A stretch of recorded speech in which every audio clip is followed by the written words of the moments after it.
Everyone. Uh, a very warm welcome to all the attendees of the session. It's now time to introduce the speaker of the day, Dr. Rajesh Verma, Professor and Dean, Mittal School of Business, Lovely Professional University. He has excelled in the areas of market orientation, political marketing, business models, marketing research, and strategic management. Having 19 years of experience, has acted as a resource person in more than 35 faculty development programs and has organized 8 national and international level conferences and workshops. He has published 18 case studies and around 50 research papers in journals and has done enormous amount of work in publishing books. He has also received a Research Appreciation Award from Honorable Minister of Human Resource Development, Government of India. I welcome you, Dr. Verma. Thank you. Thank you very much. We also have with us Dr. Megha Mehta, Associate Professor, Mittal School of Business, Lovely Professional University, a project head, Department of Planning and Administration, Division of Admissions. She specializes in organizational behavior, critical thinking, creativity, and innovation, business ethics, human resource management, labor laws, security and social welfare, organizational change and development, competency mapping. Interpersonal skills, empathy, counseling are her key traits. It would be an absolute delight to talk to her. Welcome, Dr. Megha. Thank you, sir. So, in the dynamic tech-enabled labor market, where learner needs are changing rapidly, a generalist business program no longer suffices. To stay ahead of the curve, future leaders need a new set of future-focused capabilities, combined with the foundational business knowledge that a traditional MBA offers. This webinar shall explore the new age MBA specializations and their relevance. It's over to you, Dr. Verma. Thank you, Rishi. Good afternoon, everyone. And the topic for today's webinar is New Age MBA Specializations and their relevance in future. But I'll give you a little more than that. What we'll try and do is we'll try and build a background to why do we need these new specializations. Then we'll talk about briefly about the specializations, and then I'll also talk about that along with specializations, what all other value adds are required in any MBA program. This would help you that whenever you are evaluating an MBA program of more than one institution, you can compare that what is exactly required in an MBA program. So that's what I'll be doing in today's session. So if I go into what I'll be talking about, there are 5 sections primarily. I'll be talking about post-COVID recovery scenario, what are the industry trends, what does it expect from students, and then new age MBA specializations, and we'll have questions towards the end, right? So I think there's nothing new which I've written on this slide. The world is changing, and this was for the first time in the history that the entire world took a collective pause, right? Everything was stopped. We had a lockdown and is preparing for it once again, right? So the kind of situation we are right now, you would have followed the news, and probably the surge in the cases has become very rapid and very quick in the recent days. So we are looking for another few lockdowns, not the kind of we had last year, but probably the shorter durations, weekend durations, right, or in smaller pockets. But all that changes which are happening has an impact on you who are about to enter into a professional program which would define your career, right? But after being in 1 year in pandemic, there is a lot of discussions also going around in the economic circle about how would the economy recover? All of us know that economy had hit very badly, but there are three scenarios of economic recovery. And why I'm discussing this is because in case of MBA, the economic is very important from the perspective of your career, right? Because ultimately, in case of MBA, we are talking about business, right? And business is largely related to the country's economy.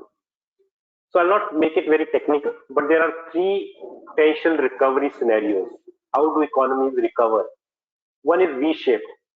The economy goes down and suddenly it also comes up very fast, right? This is a very optimistic view, right? People are very hopeful कि ऐसे ही होगा बहुत अच्छा है.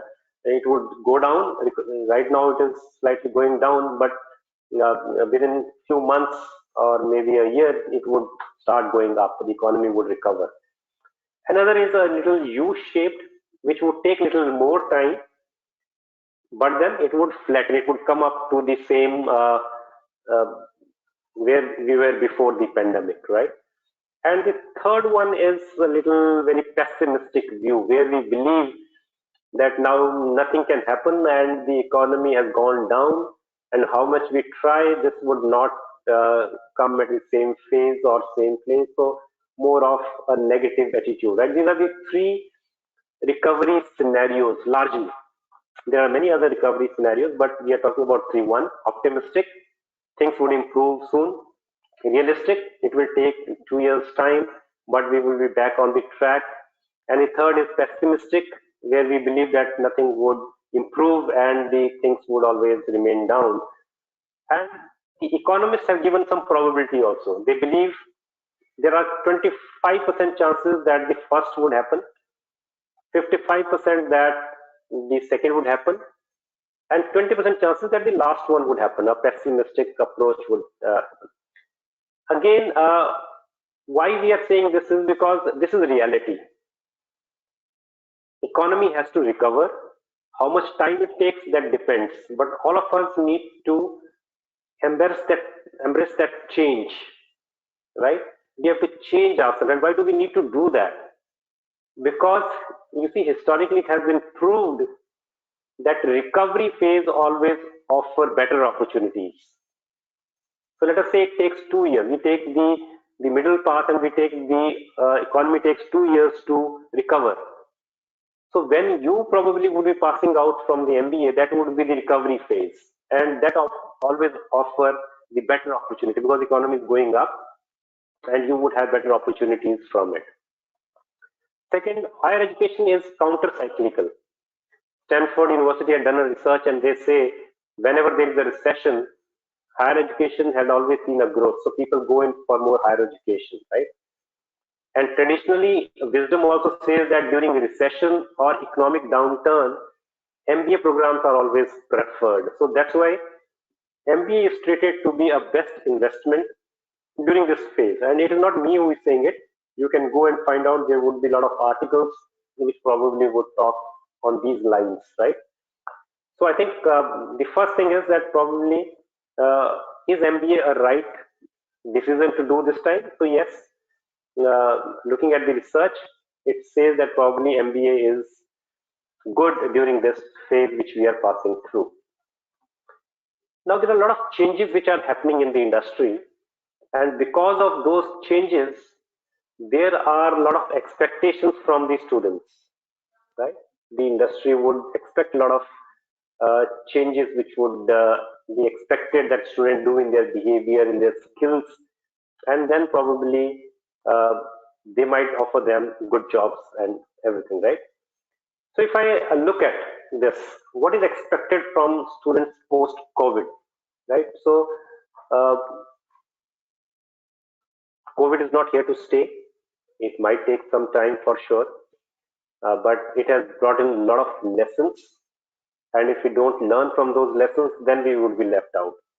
But if we learn from those lessons and then try and build in the skills required right now, then probably we would be at the leading positions, right? So the first is technology savviness. I don't think I need to explain it in detail, But you would have seen this that we had been talking about digital since so many years, right? We have been talking about technology since so many years.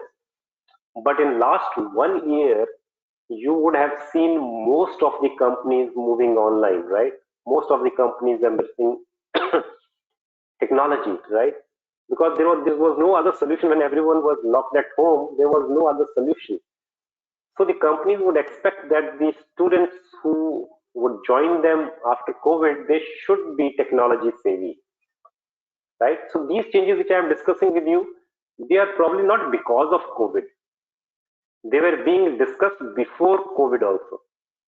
But because of COVID, all these things have now become urgent issues, priority of everyone, and this is what is required. Data literacy. It is related to technology, it is related to digital. More we go in for digital, more we go in for technology, a lot of data is being generated.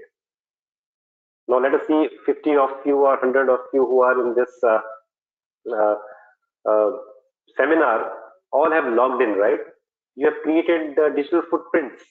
Now that data is being created. I am speaking to you through this webinar. That data is created. So a lot of data is being created. Every time consumer uses credit card, every time he uses online shopping, every time he searches something on website, there's a lot of data being created. So there has to be somebody who need to analyze that data. So that's why data literacy has now become very important. Critical thinking, objective analysis and evaluation of issues. Very, very important. Decision making, right? Critical. You cannot just say that just because I think this is how it should happen, this would happen.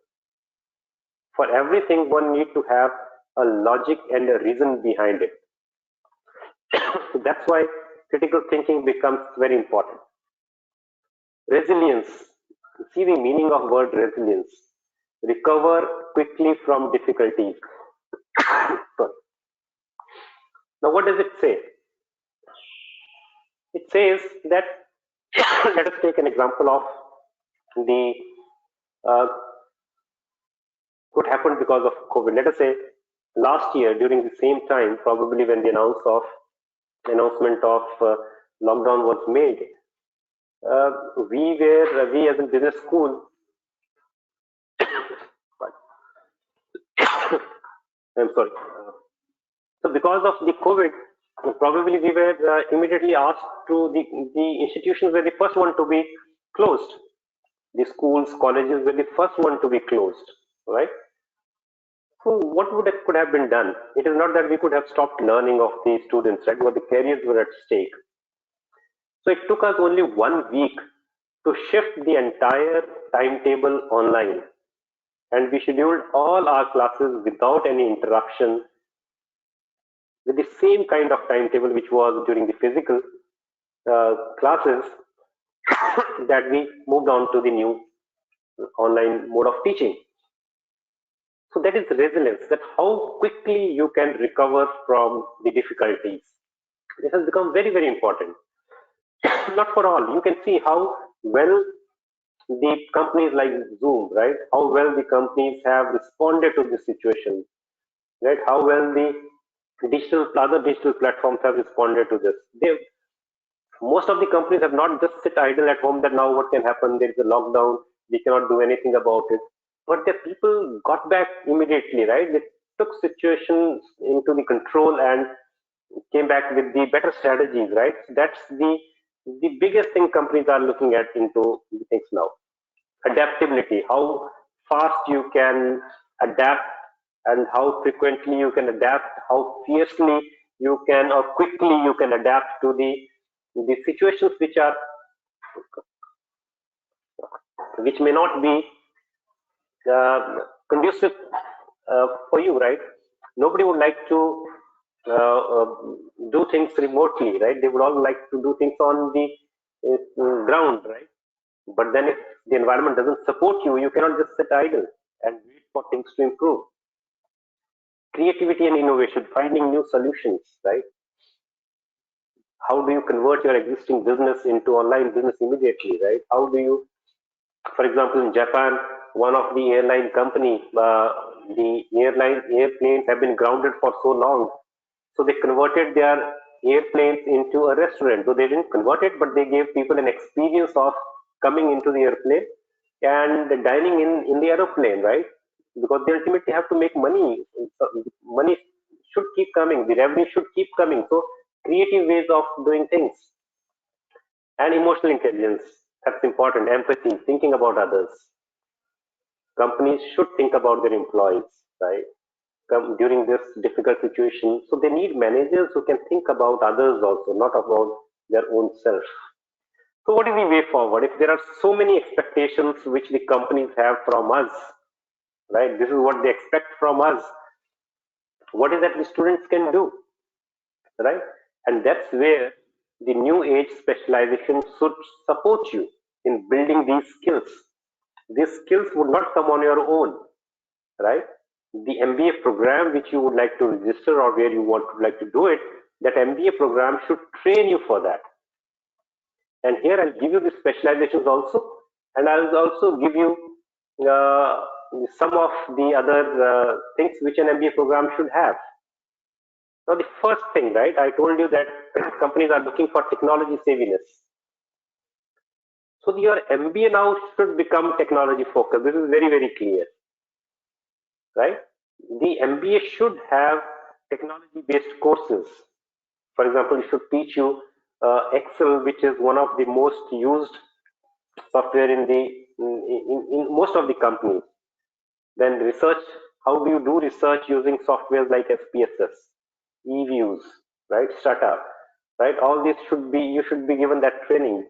Then data analytics, because data analysis has become an important skill. You should know how to analyze the data. Then business intelligence and data visualization. How do you make sense out of a lot of data? How do you visualize it? How do you prepare graphs? How do you make a meaningful interpretation out of it and take decisions? And then what are all emerging technologies? This should be the core. I'm not talking about a specialization. All these courses which I am saying here are core courses of our MBA program and should be now the core courses of any MBA program. But if these courses do not become the part of the MBA program and we are still teaching the same traditional generic MBA, which doesn't have technology infusion into it, then probably that MBA would not do justice in giving you the skills which are required in the coming time, right? So that's first thing which is very, very important. Second, you need to have a lot of tie-ups with the industry uh, because there are changes happening. Changes are not happening in the institutions, right? Changes are not happening sitting within the universities. Changes are happening in the industry. Right now, the company is facing a challenge of supply chain. The companies are facing challenge of not getting workers. Companies are facing challenge of employees not coming to their offices, right? Companies facing challenges of not getting raw material. So this should come into your course curriculum, and that's where this company tie-up would help. And that's the reason we have MBA programs which are in tie-up with Wiley, MBA Financial Markets, which is in tie-up with National Stock Exchange, MBA Supply Chain Logistics, which is in tie-up with Safe Educate, and MBA with Talent Edge, which is a very unique program where the 4 trimesters out of 6 trimesters are taught by industry practitioners only, and 9 months people have to spend in the industry only, right? So all these programs have their own advantages. But what I'm trying to say here is that these industries help us, these companies help us understand what is happening in the industry, and we integrate that into the curriculum. If they are not our partners, then probably we will not be able to understand what is happening going on in the industry. But these people would quickly bring on those changes into our curriculum, and that's how we deliver those changes in the classes. That's why it is very, very important to, because you see, in industry, changes don't happen after 5 years, 6 years, 7 years. Changes are happening every day, right? Changes are happening every year. Changes are happening with the seasons changing, right? So that means your curriculum should also change frequently. But if you have industry partners, they make you understand the curriculum very quickly, right? So and this is MBA with Talent Edge, which I was just talking about. But with 5 different specializations. And here I told you that this program probably is more taught by the industry practitioners, right? That's what the advantage of this program is, but we can talk about it in detail a little later. And we have other specialized MBAs also: hospital and healthcare management, tourism and hospitality, and international business. But coming to the specializations, the new age specializations or future oriented specializations, look at these names, right? And when I talk to you about changes happening in the industry and the expectations of the industry from the students, all these were the skills which are now required. Business analytics is required. Everything is now digital. Nobody talks about marketing as general, right? Everybody talks about digital, right? Then fintech, finance technology, financial management is a traditional, right? Healthcare, artificial intelligence, e-commerce, financial consulting, auditing and taxation. And I'm not talking about a CSC program, computer science engineering program. I'm talking about an MBA program, but with a lot of technology infused into it, right? So that's where you see all these are future oriented specializations. But again, nowhere I'm saying that the traditional specializations are not required. We at LPU would offer 21 different specialization areas, right? 21 different specialization areas where these new age specializations are also there. Conventional specializations are also there: marketing, finance, HR, operations. New age, if you look at the other end, business analytics, digital, artificial intelligence, e-commerce, agribusiness. So a student can make a combination. So he can do a marketing specialization with business analytics. So you can choose a finance area, maybe with fintech, right? Operations area, maybe with supply chain. So the specializations are offered as super specialization or a dual specialization. In super, we have 12 courses to be taken from one area. Let us say if you do a super in marketing, then you study 12 courses from marketing. But if you do a dual, then you pick up six. I pick up dual in marketing and business analytics, so 6 courses of marketing and 6 courses of business analytics. So when you want to pick up an MBA program, maybe LPU or maybe some other university or institution you are considering right now, look at, do they offer you these number of specialization areas, 21 different specializations, or do they offer you these number of specialization courses? That's what is an important thing to be considered when you evaluate any of the MBA program, right? Now, moving ahead, I told you that it's not only specialization which is important. Along with specializations, how the delivery is done and how value adds are added to the specialization area, that's again very important. So one of the things which I told you, critical thinking is very important right now, right? The skills which are required by the managers in the companies, decision making is very important. And in MBA program, that is being taught through using simulations, right? I hope you understand simulation is a software tool where 4 or 5 of you would form a group, run a company, but if your competitors group makes change in price, your product sales might go down. So it is just like running an artificial company online. So that gives you a physical and practical application of taking decisions. Should I increase the price? Should I decrease the price? Will the sales go up or will the sales go down? That's how the things would move in this category. Then current news analysis, everyday news analysis. Every day there would be no class where news would not be analyzed, because ultimately this is what the managers and this is what people do, right? So, for example, today if you look at what is that Byju's would have done, the Akash, who were earlier brick and mortar kind of training institution. Byju's, it was purely online. They have now acquired that, right? Have merged Akash with themselves, right? So which kind of companies are now growing? So every day you need to discuss these kind of issues. A lot of case studies being done, dilemma situations, scenario planning, role plays, all this is part of every class, right? Then opportunities to solve real life problems. Right? So I've just given some statistics here because this should become a part of any MBA program, which is known to be a good MBA program. This should be part of it. So, for example, I have written here 559 students in 35 companies did live projects, right? Then in 2021, which is going on right now, 584 students have done 45 companies live projects and work from home, right? Some of them are in field also, and some of them are work from home. But with the companies, like you can see the name of the companies on the slide, Bikaji, Britannia, Decathlon, Outlook, Capgemini, GSK, good brands to be seen because this would give you and they made these kind of projects are in all domains. It might be business development, you might need to do sales for them. It might be recruitment, you need to recruit some trainees for them. It might be digital marketing, you need to create a campaign for them, right? Or it might be finding a client for them, right. So there are different categories of live projects, but every live project would give you a real business exposure.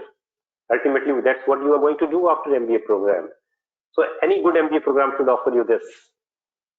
Then depends upon the quality of people are brought into your classrooms to teach, right? In form of guest lectures, in form of workshops. And the way what I was talking to you was that probably COVID has given such a big push to digital. You can see 100 plus interactions in last 1 year with industry leaders from companies like Nissan, Rolls-Royce, Infosys, Shell, Coca-Cola, and academicians from all over the world. 100 plus interactions in 1 year. And we didn't plan it earlier like this, but because there is an opportunity, and if I don't avail that opportunity and give my students that opportunity of interacting with people now, this could have happened earlier also, right? But people were not so open.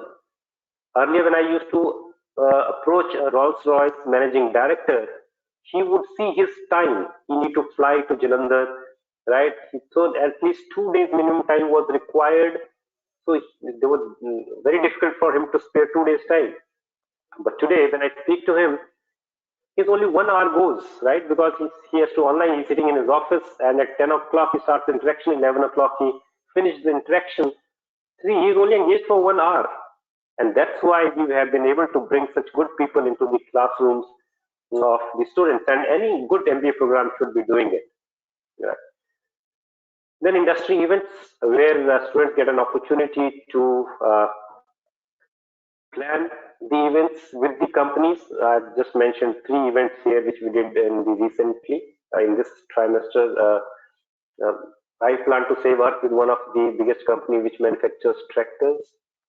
Then declutter your home with Nivea Sports. And I hope you know Jalandhar is a sports hub, manufacturers hub. And Nivea Sports is one of very prominent company. Then Run for Peace, a mini marathon with SBI Foundation. So a lot of these events give you an exposure of how to organize events. So ultimately, you have to learn how to plan things, motivate others to join the event, and then organize those events, right? Then blended learning. Look at face-to-face to hybrid. Earlier, nobody could have imagined that an MBA program probably would move from face-to-face to hybrid, but this situation made us do that. And I told you right now, uh, when we moved last year, there was no compromise in the teaching, though the face-to-face experience has its own advantages. But at least in terms of delivery, there was no compromise. But it has now become a reality. Even if now all the classes start face-to-face, some part of it would always remain hybrid. And there are a lot of online certifications available now from LinkedIn, Coursera, Udemy, and we have made a provision where if a student doesn't want to do an assignment, he finds it more learning and getting a certificate from Google, he can replace his assignment with a Google certification of digital marketing. And in this way, more than 1,000 plus certifications were availed by the students in this period. Right? So then a lot of entrepreneurial opportunity. We have a dedicated startup school and incubation center. where a student can choose a pathway of starting own venture. The two photographs you see were started on the campus. Uh, then ultimately, why we are doing MBA is probably uh, to enhance our employability, right? So more than 70% of the student has been placed as on date. 217 companies have visited us by now. Highest package is 13.6 lakhs. Average, we are averaging now 5 lakhs per year. So the lot of good opportunity. If you see on the right hand side, you would see the brands MRF, Trident, Berger, Axis. You would see, you would think about any sector and any brand, you would generally find them in the list we have. And this list is improving year on year, right? So I think I have quickly made my point. I started from the changes happening in the industry, then what are the expectations from the students, and then how an MBA program should help you building those skills. And along with those specialization areas, what are the other add-ons which should be there in any MBA program? So Rishiji, I think that's all. If you want me to take a question, or I think Mega can do it, and then we can pick up questions, whatever way you want to do it. So definitely, uh, sir, it was wonderful watching you talking on post-COVID expectation from the student, like critical thinking, data literacy, technology savviness, industry tie-ups, decision making in uncertain time. So it was really nice talking to you. We have a few questions pouring in from the attendees. If you are comfortable, we can take up few of them. Yes, yes. Please go ahead. So we have Dr. Shivani with us, and I would like Dr. Shivani to directly, if you want to be interacting with Dr. Verma, it would be a nice thing. Would you like to, Dr. Shivani? I am connecting you directly to, please unmute yourself, Dr. Shivani Singh. You can unmute yourself and put in your question directly to the experts. Are you there, Dr. Shivani?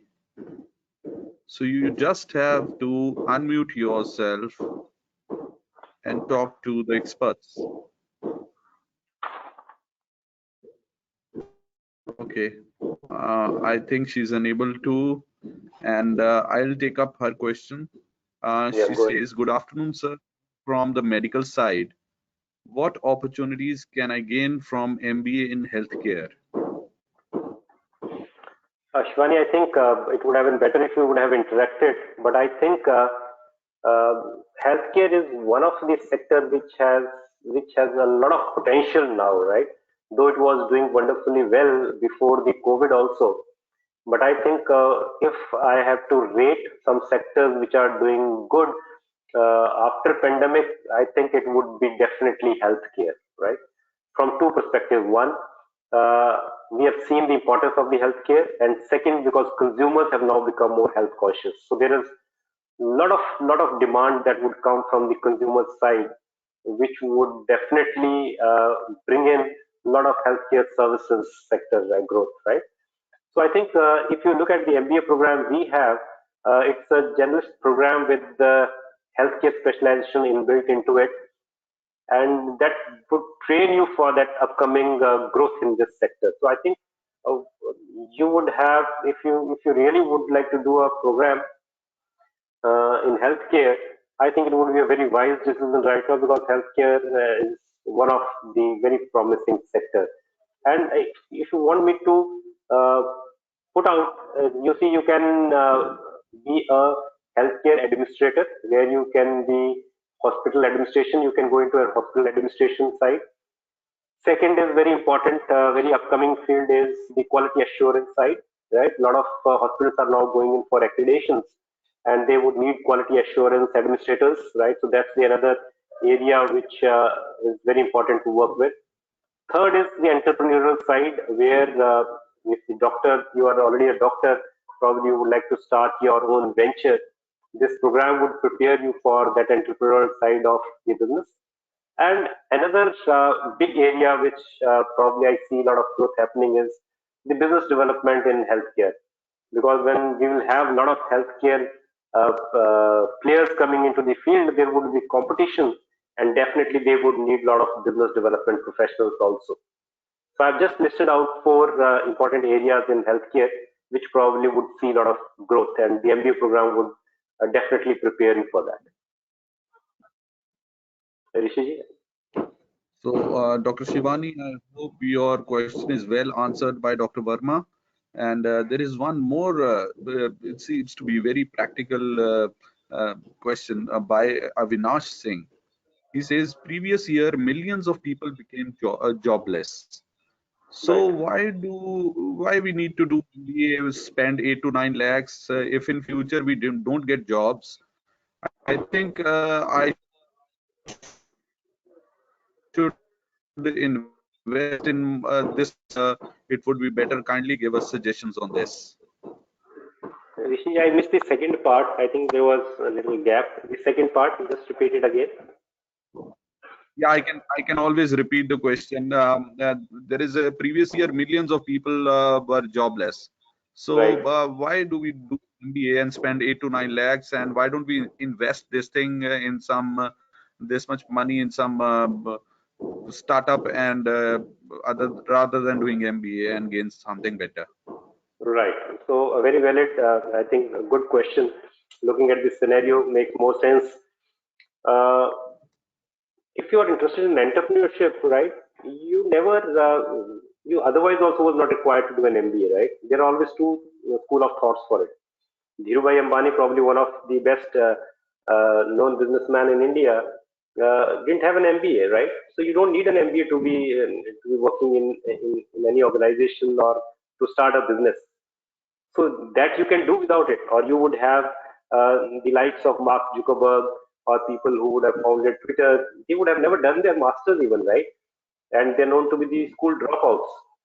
So then that those uh, few examples cannot be taken as a journalist examples, right? So education has its own value. So I would not say that rather than investing in MBA, you should start your business, but that's only about your conviction. If you believe that for your business you would not require knowledge, which you'll get from the MBA program, then go ahead with that. Don't worry, right? Because there are many entrepreneurs who would have done that. But let us not compromise on the other part, which is knowledge, right? Now, coming to your first question, where you said when a lot of people are now becoming jobless, why do we invest and where do we get jobs from, right?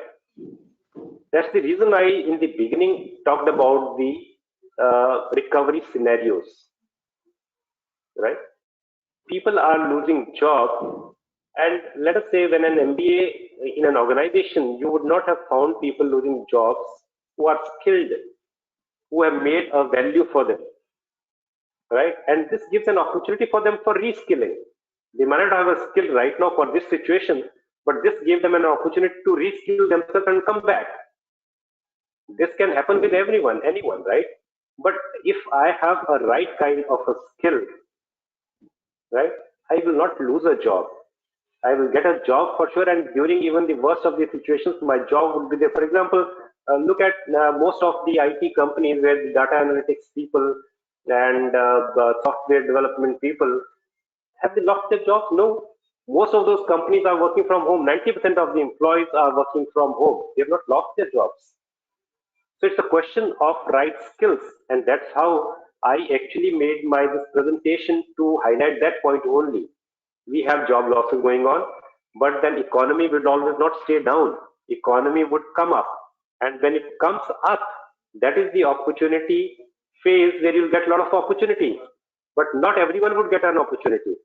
Only those who would prepare themselves for those opportunities and reskill themselves or skill themselves, they will get the opportunity. And another, a learning attitude.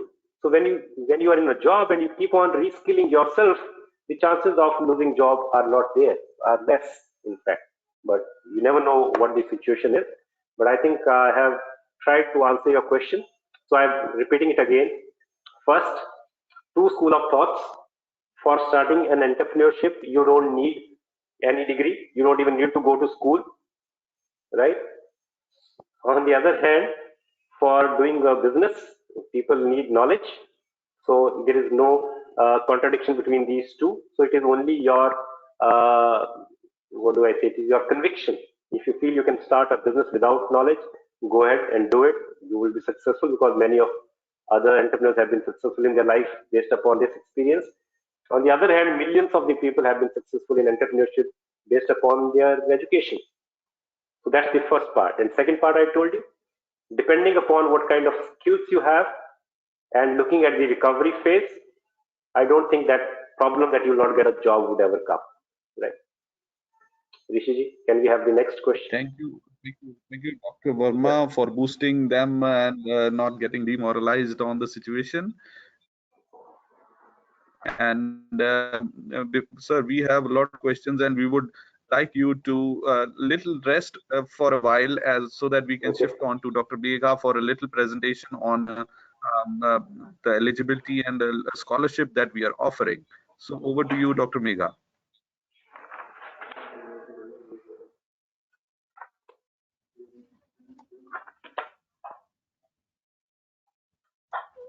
Just a moment.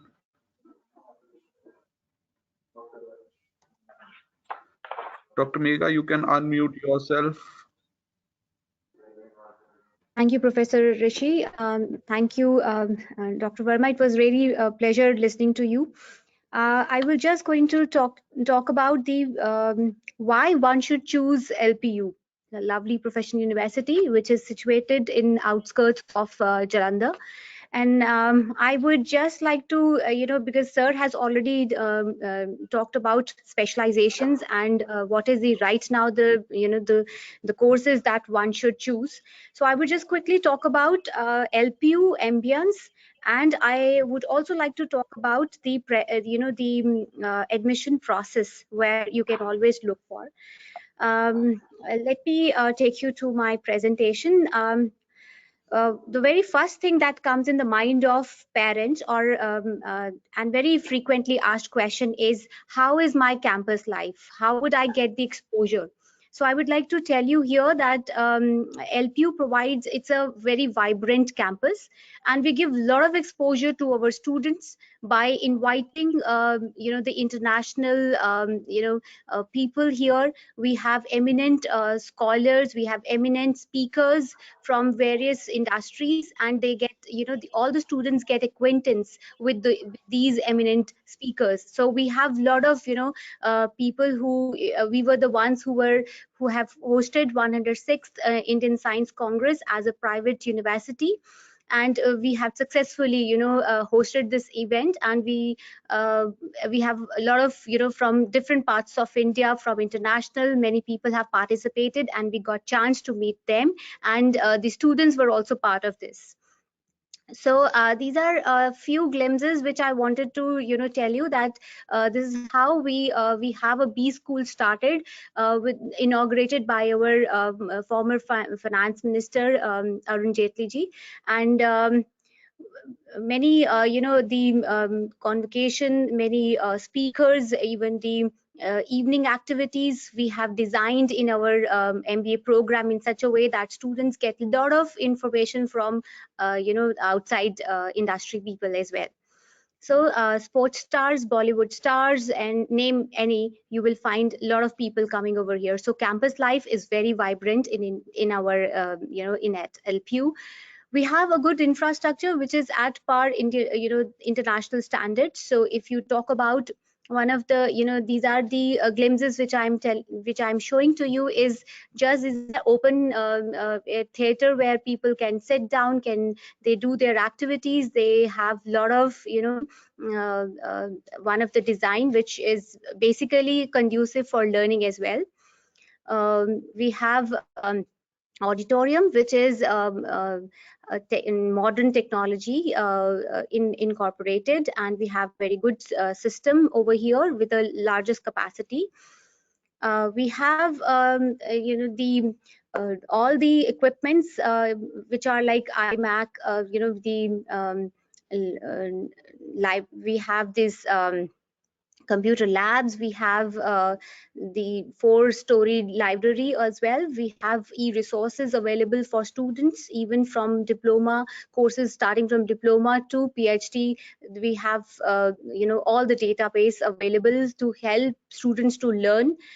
And we also have every the convenience store, to name anything, we have inside our campus only. If you talk about, this is a uni mall, we call it the resource center, where everything is available. This is the inside the glimpses of the uni mall.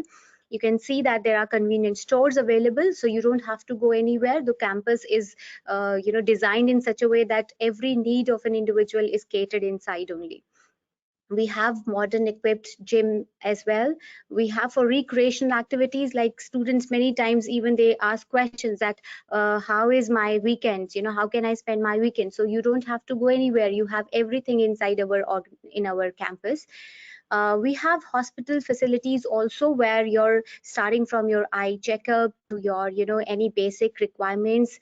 We have bed capacity also, we have doctors inside, we have a counseling center as well. And we also have the solar panel system, which we are very eco-friendly environment. This is one of my favorite picture, which always talks about that how my LPU looks like. We have lush green greenery around our in a very every airy and green environment is there at LPU. These are small glimpses, and at night LPU looks like this. So this is how, when somebody talks about that, why should I choose? So there are many questions around that. Is it infrastructure all well? We have Wi-Fi system, we have everything, and moreover, the other part which I wanted to talk about is the sports, where students would like to take part in every part sports. So we have all sports complex over here, where swimming pools and shooting range, badminton courts, basketball courts. We have many, this is how it looks like from outside. So this is just to tell you that we have a very the infrastructure which supports every needs that today the individual is looking for.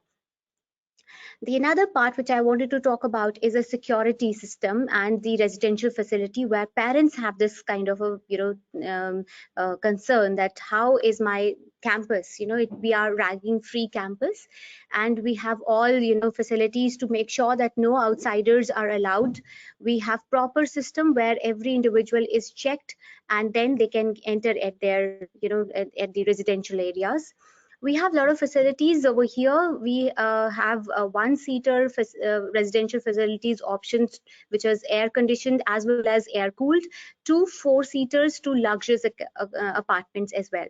So we have total 6 girls hostels and 8 boys hostel, with having a 20,000 plus capacity. Looking at the since we have a diversity at our campus from different parts of India, from 28 states, and then we also have from different international students also. So we have options, food options according to their taste. So we have standard, South Indian, North Indian, and for the international we have a different criteria to cater. So we have a lot of options available, so one should not feel hesitant that how I'm going to survive, how the food facilities would be. So we have a very good residential facilities as well as food options available for students. So this is some part which everybody has concern. Other than this all which I talked about, we have in our residential facilities, along with that you have bank system. We have inside banks like Punjab National Bank, SBI, ICICI. So a lot of banks are here inside only. We have ATMs, Wi-Fi. Post office is also there inside the campus. Gymnasium, hospitals and convenience stores are there to help every individual. So we have a lot of amenities available. Now, since we have already talked about that programs that we are offering is MBA program. MBA is, as you know, it's of a 2 years program, and basically if you talk about, sir has already talked about the nitty-gritty and the requirements, but what is the eligibility, which I'm going to talk about, is in your graduation you must pass with 55% aggregate marks, and Also, this is a compulsion that you should pass our LPU Nest exam, plus there is an interview attached to it. So you have to pass our qualify our LPU Nest, as well as you also need to give interview. Other than this, if you have qualified CAT, MAT, or you have NMAT scores or CMAT scores, then you move to our second stage of screening, which is called interview. So this is how we have in MBA program. These are the criteria. For further more details, you can always visit to our website to know more about it. As sir has already talked about MBA, we have a different specialization in MBA. So one is a journal MBA. We have MBA in specialized areas as well, which is one is healthcare, that is hospital and healthcare management. The same criteria follows to this as well. And we have MBA Tourism and Hospitality. The same criteria, which I've already communicated to you, it is 55% aggregate marks, plus you have to qualify LPU Nest, or if you have given your CAT, MAT, or NMAT, any other exam, in national exam, so you can always, if you qualify, there is a eligibility, which is percentage, minimum percentage that we look for, and if you have qualified, we can directly move to the second stage of our screening, which is called interview. We have another specialized MBA, which is called International Business, and the same criteria follows to this as well. And now I would like to highlight some program which is in tie-up with some of the this is industry tie-up programs. So one program that we have is Talent Edge, MBA Talent Edge. So this is, we have tied up with Talent Edge people. So this is more like you have a in-house, we have MBA faculty who trains you, and the industry people also come over here and they train you. Then the same criteria, but here we have a psychometric test also attached to it. So a person has to tell before that in which area he would like to have a specialization. So we take small tests to understand his aptitude towards the area where he would like to take specialization. We have another MBA which is tied up with, it is business analytics, tied up with Wiley NXT, and it is also one of a very good program which the details which you can always look in on our website. The same criteria it follows over here as well. And then another tied up program is financial markets with NSE Academy. So anybody who is interested in wealth management, or you have some trading strategies you need to learn, so you can always look for these programs. The same criteria, as I've already told you, it's a 55% aggregate marks with qualifying subject to LPU Nest, or if you have given any national level test, you can always look for it, and plus interview. We have another program which is supply chain and logistics, which is tied up with Safe Educate. So these are programs which are, so we have a program which is MBA, and then we have some specialized programs, and then we have some industry tied up programs. So whichever you are interested in, you can always look the information on our website. Now let's move on to the fees and scholarship which you would be looking for, as LPU is having a larger scholarship scheme. These are some statistics just going to talk about that, how much people we have given scholarship in the last 7 years, and we have benefited LPU these students also. The only mission of our LPU is just beside any economic background that a student belongs to, we would like to the person should visit university. So in any case, LPU Nest is one of the tests which helps you in it's an eligibility plus scholarship test which helps students to get scholarship throughout its program. So the fee and scholarship of our MBA program is 1,90,000, but it is just when you are, when you have, if you have a capacity, if you have capability, if you qualify, if you get some, 70% marks in your marks in graduation or above, so you get, or you get LPU Nest cutoff 3, so you get 30% scholarship. Right, and these are the bifurcation. If you have marks more than 80%, or you get in the slabs of cutoff 2 of LPU Nest, then you will going to get 40% throughout your program. And this is how 50% when you are going to get, in first category cutoff of LPU Nest, or 90% above marks in your graduation. So this is how you can get the scholarship while participating in LPU Nest program or getting a good marks in your graduation. These are some of these scholarships and grants which will help you to get more, benefits during in your fees. That is national level test. As I've told you, if you have qualified any CAT, MAT, SAT, or NMAT, or CMAT, then you can always get some scholarship on the basis of those. If you are good at sports or cultural events, then you can always get some kind of a scholarship on the basis of sports and cultural events. Extracurricular activities or defense personnel and their wards will also going to get some kind of a benefit scholarship. And differently abled or orphan students have a different categories of financial aids that we provide, and scholarship and grants. So these are some of the scholarship and grants which LPU is providing just to uplift the the if anybody is facing any economic problems or anything, so LPU is one who is helping. Even though if you are not we have in the application process. The application process for MBA is, first of all, you have to go to our website, that is www.lpu.in.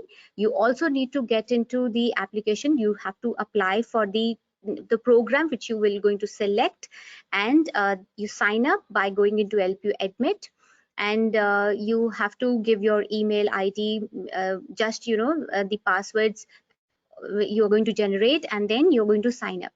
Apply for LPU Nest, eligibility and scholarship, book your slot, exam slot, and appear. And once you get clear, you will going to get into the step 4, that is interview. You can visit to our LPU. You can also virtually visit LPU by going. There is 360 view we have on our website, where you can virtually see all the campus. You can go into the virtually, you can see the Mittal School of Business as well. You can see MBA, where the block is. So everything is available on our website. You can just have to see and sign up. Thank you from my side. You can always send us your queries, admissions@lpu.co.in, and you can always call us on our toll-free number. Thank you so much, Dr. Megha. So there is a quick question for you. Is the scholarship going to be continued for all the semesters?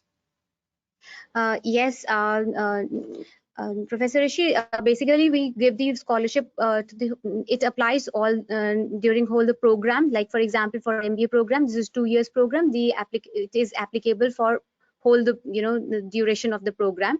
But provided that you have to maintain your scholarship, there should not be any indiscipline case against the student, and you should have a good attendance as well. And there should not be any misconduct in during the program. So that is how this is how the validity of the scholarship varies. So basically, when the student is bright, he or she can, it is applicable for whole of the program. So thank you, Dr. Megha. Over to you, Dr. Rajesh Verma. Dr. Saab, I hope you might have seen a few of the questions I forwarded to you meanwhile. Should I repeat, or you can take up one or two questions due to dearth of time? We cannot take many questions, but yes, we can take 1 or 2 before we sign off. Okay, I just quickly say it.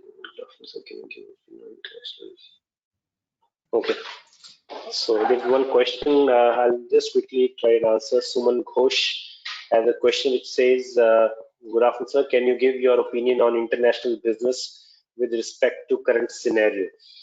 Let me clarify this answer and to everyone. You see, for example, the next question is, sir, can you suggest which specialization will be better in all 21 specializations, right? So maximum of the questions are related to the specializations. So let me tell you, if you look at the trends right now, we will have few industries which will grow, right? For example, technology, pharmaceutical, e-commerce, manufacturing, telecom, healthcare, education technology. These are the some sectors which would see a very phenomenal growth after COVID, right? During COVID also and post-COVID also. Now these companies would not require people in only one sector, right? Or in one specialization area. So we would need people from all specialization areas. So there is no specialization area which I would say is good or some other specialization which is bad or which would not have a potential. So all specialization areas would have potential. It is only that some of them would have an immediate potential and some of them may have a long run potential, right? For example, business analytics, yes, immediate requirement. Data analytics, right? Digital would have immediate requirement. But if I say traditional like marketing, then marketing with digital marketing as in minor or marketing with business analytics as minor would have a very long-term implication, right? A student can see a very long-term growth in that. So similarly for the international business, right? Most of the companies are now going global, right? Most of the companies are into exports. So that means, and looking at the pandemic, probably you would have seen that some companies shifting their base from China to India or China to Vietnam or some other countries, right? Their supply chain base, right? In that term, they would need much more skilled people in those sectors in that countries too, right? So that means almost all the sectors would have, all the specialization areas would definitely have a potential. But then, yes, I'm again saying some of them would have a very immediate growth, whereas some of them might take some time. I think I'll take this another question which says, um, I think it is again related to same. I had 3 years experience and I am planning to do MBA in IT. It has helped me to excel IT skills, right? So I think I've already talked about this earlier, right? MBA would not give you only the IT skills, but it would give you management skills. So you can call it as a technology management program, right? Because you would already have the example you said SaaS-based cloud company. You would already have those skills with you, but then management clubbed with IT, management clubbed with technology. That technology management skills would help you in grow up in your career or grow in your business, whatever you would like to do.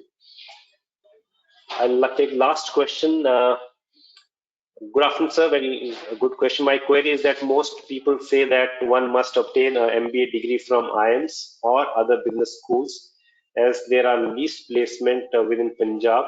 Is this saying true? Though I didn't get your question very clearly, second part, because you said or other business schools as there are least placements within Punjab. So companies would not give you placement within Punjab, but then I think MBA program is such that you can have placements wherever a person desires for, right? Definitely, yes, in case of employment, there might be a situation that a company may not give you a home employment, right? That you do it only in Punjab. If a company like Trident selects you, or a company like Dell selects you, or a company like Asian Paint selects you, they would like to make you understand the market, right? And not only Indian market, global market. So there are a lot of job opportunities provided by the business schools, and I think in my last slide where I ended my presentation, I showed you the companies, right, which have recruited students from LPU. So for any student who is willing to work hard, acquire the right kind of skills, would get placed in good companies, and that too with higher packages from any business school he does his MBA, if they are providing him the value, right? So it is not only IIMs, but any business school which is changing their curriculum based upon the industry trends, providing you the value adds, and the student is ready to put in the required efforts. I don't think there is any dearth of jobs for him anywhere. Right. So I think Rishiji, I think I've covered most of the questions around specialization. So yes, of course, right. Dr. Verma. It was really nice listening to you answering the questions as well. So I'm sure the attendees gained a valuable insight into the university and career options. We hope it was a positive experience for you as well. The information you shared was very enlightening. During this exclusive webinar on New Age MBA specialization, attendees heard from Dr. Rajesh Verma and Dr. Megha as on how to have a successful career in this field. Hopefully, you found this webinar to be valuable and will be able to leverage the information provided in this webinar to help take a better decision regarding your admissions. I am obliged and once again thankful to Dr. Rajesh Verma and Dr. Megha for strengthening this platform. Thank you so much. Thank you, Any Professor. closing words from Dr. Verma before Yeah, we? thank you very much, sir. Thank you. And I think if the participants have any question, they can get in touch with the details shared by Megha, and I think we'll be happy to respond to their queries if they have any. Thank you. Thank you. Thank you, sir. Signing.